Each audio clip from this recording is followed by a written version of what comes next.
there are still quite a large number of the toads around, but not as big as they used to be. But I still love the animal, and they give me a lot of enjoyment. Tonight I will be doing something I haven't done before, and that is photographing wildlife in the dark. And I mean that literally, in the dark. I will only be able to see these critters with infrared lights and night vision cameras. So it's something I haven't done before, so I'm super excited to give it a go. My subject for tonight is Australia's most favourite and cherished of invasive species, and that is the cane toad. This is a toad that was introduced into far north Queensland in the 1930s to take control of the cane beetle that was decimating cane crops in North Queensland. This was a complete disaster. Since it's the tropics, it's warm and humid, very much like South America where these cane toads came from. Populations have just gone out of control, and so there's no natural predators to take care of the cane toad. Any animal like a bird or a snake or a lizard that has a little nibble of the cane toad will eventually die, because this is a poisonous toad. They have poisonous glands on their back that, when they're threatened or roughed up a bit, oozes out this disgusting poison. It is open season for cane toads in Queensland, and no one really bats an eyelid if a cane toad gets launched over someone's backyard from a 5-iron. I've heard stories of cricket bats and hockey sticks and even setting them on fire, but any disastrous and awful torture that you can imagine happening to a cane toad has probably happened. No one cares about cane toads, but you know, they are still animals and they still feel pain and they still suffer. So people humanely capture them, put them in a plastic bag, and then put them in their fridge or freezer, and then just let them suffocate and freeze to death. Now, call me old-fashioned, but I think being frozen, trapped in a plastic bag in a dark void sounds absolutely horrifying, instead of being launched over a fence with a perfect tee-off from a 5-iron. But that's just me. Call me old-fashioned. So my weapon of choice will not be a 5-iron or a cricket bat, it will be my trusty Nikon Z30. Now this is a camera that I've had converted into a full spectrum camera. Now this means that all cameras have a clear pass filter on the sensor that allows the capture of visible light, which is the light that we see all around us. Removing this filter allows all light spectrums to come in, such as ultraviolet light and infrared light, so I'll be using this tonight. Like all cameras, I cannot see in the dark with this, so I need to light the scene. And I will be doing this with my infrared illuminator. Now this just looks like a normal flashlight, but if I turn it on, you can see that red dot on the end. Now this is emanating infrared light, and we can't see that with our eyes, this camera can't pick it up. But in the dark with this Nikon Z30, because it is a full spectrum camera, it acts like a spotlight but for infrared light. So it allows me to see in the dark. Pitch darkness can be seen with this camera and this illuminator. Now the lens I'm going to be using tonight is the Nikon 105Z macro lens. Now this is a fantastic lens, absolutely love it, perfect for video, very, very sharp, and because it's on the Z30 it's going to give me a little extra telephoto reach, so I don't have to get close up to the toads. I will just do that through my trusty video screen. I love this lens, it's a fast lens and should be great in the dark as well. Now the final bit of kit that I'm going to be using here is the NightFox Prowl night vision goggle. Now those of you that are night vision experts, pump your brakes here. This is digital night vision, which means it's very affordable. Now this is for bang for your buck, phenomenal. Absolutely love this bit of kit.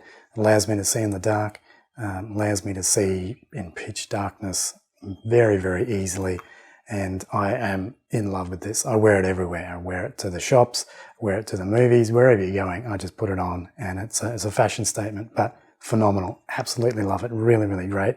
Allows me to see animals in the dark very easily. It also allows me to record the screen, so I'll be using this tonight and showing you what I can see in my backyard. But phenomenal. Really, really great, and can't wait to use this tonight for some toad spotting.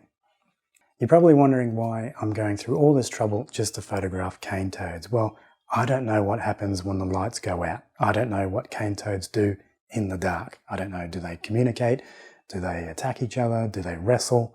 Do they breed? I don't know. I have no idea what's going to happen. So that's what I'm going to do tonight. Take all this gear out, sit in my backyard and watch them do their thing. I imagine it's probably going to be about 90% of these toads just staring off into space, which I think is probably on the cards. But hey, look, you can get up close and personal with some cane toads in infrared light, which, I mean, how many times do you get to experience that? Probably not that many, if at all. Anyway, let's get to it. Let's photograph some pussy little toads. Let's do it.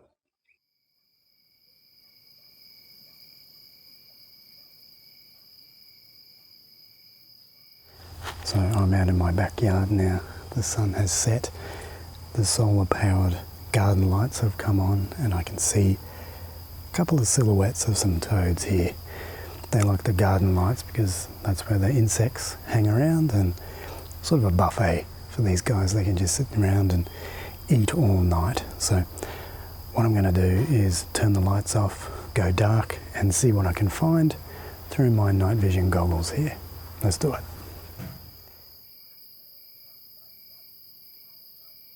Alright, so this is the view through my night vision goggles here. There was a toad around the garden. As you can see, there's one here. You can see the reflection in their eyes. So what I'll do, I'll hang around here, try and get some shots of this guy, and then I'll jump over to the other side for the garden light and see what I can get. I've got my gear here all ready to go. There's my IR illuminator. Got my camera set up here. Got an external monitor, making it just a bit easier to see. And this fella, he's up first tonight. So get a load of this guy's poison gland. Looks really different under infrared light. It's sort of the pigment sort of changes here. And you can see all the pores, and that's where the poison would come out. Really weird texture of skin under this light. If you compare that to how it looks under visible light, it looks like a completely different texture. Really strange. Looks like a big pimple or something, ready to pop. Look at the eyes here. Look how dilated this guy's pupils are. Now, toads, like frogs, have really good night vision. They can really see well in low light. Cane toads are nocturnal, so that means that they have to hunt at night, and so they have really great ultraviolet light and infrared light abilities. So they're sort of designed to find out insects and find out things to eat in low light. It makes me think, because I got this infrared illuminator shining right on him, if it would be like a big spotlight blinding him, but I don't really think so because his eyes are still quite dilated here. So you can see how bright the infrared illuminator is here. There is a toad here. You can see it on the screen. So I'm just going to move spots here. I have two over here and another one just hiding here.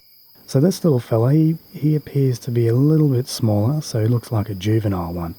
But he's hiding in this hole here, so seems a bit shy compared to the big boys.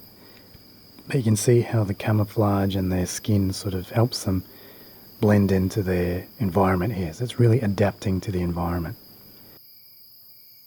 Look at this big man, king of the castle right there. See how fast he's breathing here. I think toads are quite different from frogs, where frogs, their skin allows them to breathe in the air, but this guy's puffing away. I think toads just, maybe they breathe in normally, like through the nostrils. I don't know, but he's really puffing away, sniffing the air, I guess, sniffing on my bug spray. He has quite a good spot here, it's very close to some garden lights. He's waiting and ready at that insect buffet. One thing that appears a bit more distinctly under infrared light is their ear, which is that disc behind their eye here. I imagine they have super sensitive hearing like frogs and could probably hear lower frequency sounds that we can't hear. Who knows what they're saying right now.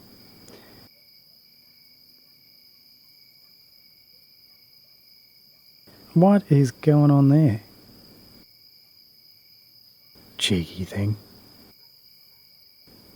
Take a look at this guy just hanging out in the long grass like a creeper. I'm watching you, mate. I just moved back over to the first garden light and I found this fat boy just sitting in the garden. Get a load of him. That is one smug looking toad.